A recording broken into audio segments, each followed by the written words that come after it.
You are welcome, my friends.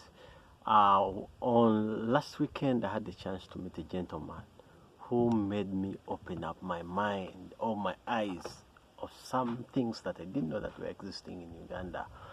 This guy told me he's an executive digital salesman. He has an agency and they market porn.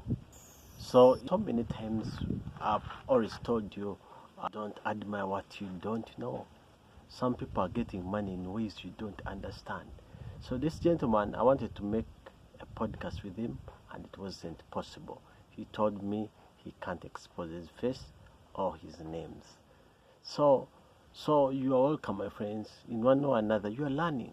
This channel is here to educate you and to motivate, yeah, to entertain.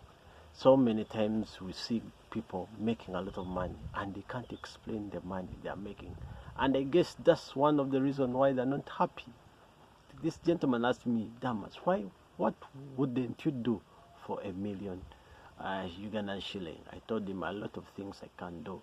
I can't hurt others in one way or another. I can't sell something that makes others blow up their minds in the name of making money. It's very hard for me. I can't sell drugs knowing that someone is going to lose their head very soon. So kinda, it's the same.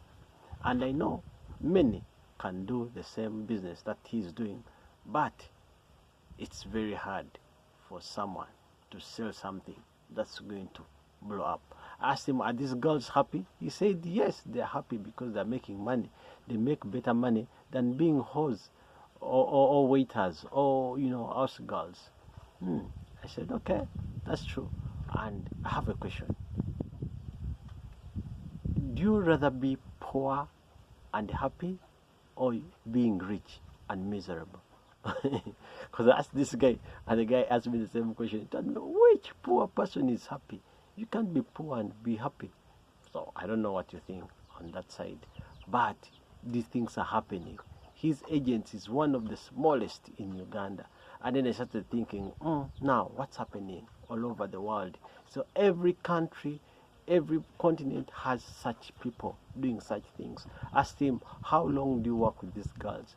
He told me he works with girls for just 9 months to a year, that they can't exceed that because they'll be out of content.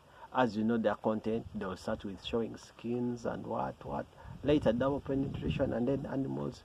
Kinda. It's really a nasty business. Asked him whether he's married. He said he's not married. And asked him if he wishes his daughter to be, in porn. He said he doesn't want his children to be around pornography. It's very addictive and he knows it's very useless. That he's just there to get as much as possible to get money, and he gets out of the business. I told him about AI is coming, taking over. He said yes, 90% of the creators will be out. But people love celebrities, people love fame, and the money gets got out of the funds. Asked him, what about this section of chatting?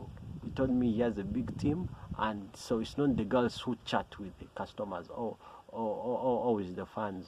They have a big team, and really, it's true. They have a big team, because once you go on their website, you'll see that one model has like 100, fans of subscribers. So he has a big team. You may be chatting, for you think you're chatting to this beautiful girl. Kumbe, you're chatting at someone deep in Kamuli. As you know, the Oris market for digital business. I remain your friend, Dr. Azama Damas. I don't want to make this one so long. Let me end here, and you guys tell me, what do you think? What is this kind of business? Let me know. I'm glad to be here. Always ask Dr. Azama Damas, and I'll always bring content like this. But it's really bad to see such things happening in our country, Uganda. And all over the world. And I think one of the things that has spoiled this world, copying the Western culture, because that kind of playboy things were not here. I've worked with some girls in some